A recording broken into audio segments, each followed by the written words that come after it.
এই দুনিয়া কিন্তু আসল ঠিকানা নয়, আসল ঠিকানা আপনার আর আমার কবর। কথা বলেন ঠিক না বেঠিক? হ্যাঁ, সবাই একদিন অন্ধকার কবরে যেতে হবে। যেই কবরে আলো নাই, সাথী নাই, যেই কবরে আপনজন বলতে কেউ নেই। ধন সম্পদের পাহাড় বানাইছো, এই ধন সম্পদ কিছুই তোমার সাথে যাবে না, একমাত্র যাবে তোমার সাথে আমার সাথে নেক আমল। ঠিক না? নেক আমল ছাড়া কিছুই আপনার সাথে যাবে না। এজন্য কি নিয়ে ঘুরতেছেন, কি করতেছেন, একটা বড় চিন্তা করছেন? এই দুনিয়া এমন একটা দুনিয়া, জানো, ধোঁকা ছাড়া আর কিছুই না। এই দুনিয়াটার ধোঁকার মধ্যে পড়ে আজকে বনি আদম জীবনটা ধ্বংস করে ফেলেছে। হে যুবক, হে বৃদ্ধ বাবা, পর্দার আড়ালের মা, হাতে ধরে বলে যাই, পায়ে ধরে বলে যাই, একটা কথা সর্বদা স্মরণ রাখবে, আমার আল্লাহর ছাড়া আপনার কেউ হতে পারে না। সব দুনিয়ার স্বার্থপর, দুনিয়ার মধ্যে যারাই আছে সবাই তোমার আর আমার স্বার্থের জন্য ভালোবাসে। কথা বলেন ঠিক? আদরের স্ত্রী বলে, এরে জান, তোমার ছাড়া আমি বাঁচবো, হায় হায় তোমার ছাড়া কেমনে থাকবো, বিদেশ গেলে একবার চোখটা বাসাইয়া পানিটা ছিঁড়ে শেষ, হঠাৎ করে 6 মাস পরে দেখে আরেকজনের সাথে হিজরত করছে। কথা খারাপ, ঠিক না? বাস্তব কথা। কথা বলেন ঠিক না বেঠিক? হয় না এমন? এই এলাকাত হয় না দেখে আপনারা বুঝতে পারেন না, অন্য এলাকাত হয়েছে তো, বা আমরা শুনছি তো, এই জন্য বললাম। কারণ আপনাদের এলাকায় যদি না হয় আর আমি যদি বলি, এটা মিথ্যা কথা হইবে, এই জন্য আর কি। আল্লাহ বুঝার তৌফিক দিক সকলে বলি আমিন। এই যুবক সন্তান, এই দুনিয়াটা হলো স্বার্থপর। এই দুনিয়ার জমিনটা সবাই স্বার্থ অন্বেষণ করে, কেউ স্বার্থ হারায় ফেলে, আপনাকে ছেড়ে সবাই চলে যাবে। এ যুবক, এজন্য কোনো সময় আছে, আমার মাওলার ইবাদতটা করিয়া নিজের জীবনটাকে সুন্দর বানায় নাও। এই দুনিয়াটা কিছুই না রে যুবক সন্তান। আজকে তোমার লাশটা যখন মৃত্যু হয়ে যাবে, ওই ঘরের মধ্যে একটা সেকেন্ডের জন্য তোমার আপনজন কেউ রাখবে না।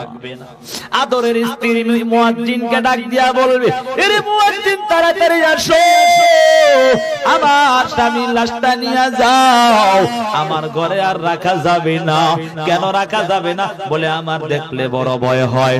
যদি প্রশ্ন করা হয়, এই স্বামীর ছাড়া তো এমন একদিনও কোনোদিন তোমার যায় না, যেই স্বামীর ছাড়া তুমি বাঁচো না, যেই সন্তানের ছাড়া তুমি বাঁচতে পারো না, আজকে সেই স্বামীকে কেমন করে বিদায় দাও? ওই আদরের স্ত্রী তোমার ডাক দিয়া বলবে, রে এতদিন আপন ছিল কিন্তু আজকে আপন নাই। এর যুবক সন্তান, এই দুনিয়াটা কিছুই না রে যুবক। এই দুনিয়া ছেড়ে অন্ধকার কবরে সবার যেতে হবে। এজন্য আমার আল্লাহ বলেন, আমি আল্লাহ তোমাদেরকে দুনিয়ার জমিনে পাঠালাম, অবশ্যই আমি আল্লাহর ইবাদত করতে হবে। কথা বলেন ঠিক না বেঠিক? ইবাদত করব কার? ইবাদত করব আমার মালিক আল্লাহর।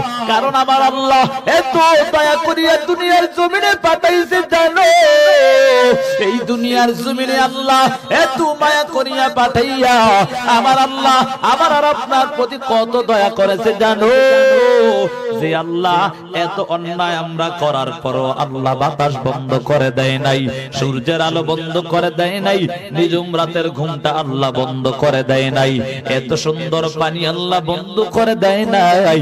আমার আল্লাহ এত দয়া করে মায়া করিয়া আমাদেরকে, আজকে আল্লাহ পারতেন আমাদেরকে জীবনটা ধ্বংস করে দিতে, কিন্তু আমার আল্লাহ না, এমন একজন মালিক আল্লাহ, যে আল্লাহ সর্বদা তোমার দিকে তাকায়া থাকে। বান্দা যখন অন্যায় করে, আমার মালিক আল্লাহ ডাক দিয়া বলে, আমার গোলাম বুঝতে পারে না, যার কারণে শয়তানের ধোঁকায় পড়েছি। আমার বান্দা যখন বুঝবে তখন আবার আমার কুদরতি পায়ে সিজদা দিবে। মুয়াজ্জিন যখন আযান দেয় আমার আল্লাহ শুধু আপনার দিকে তাকায়া থাকে। যখন মুয়াজ্জিনের আযান শুনিয়া যুবক সন্তান যখন অন্যায় কাজে লিপ্ত হয়ে যায় আমার আল্লাহ ডাক দিয়া বলে, ইয়া আইয়ুহাল ইনসান মা গররাকা বিরব্বিকাল কারীম। এর ইনসানের দল, হে মানুষের দল, তোদেরকে তোদের রবের প্রতি কোন জিনিস ধোঁকায় পালায়া দিল? আর অন্যায় করিস না রে যুবক, এই অন্যায় কারণে জাহান্নামের আযাব সহ্য করতে পারবি না রে যুবক সন্তান। এই দুনিয়াটা কিছুই না রে যুবক।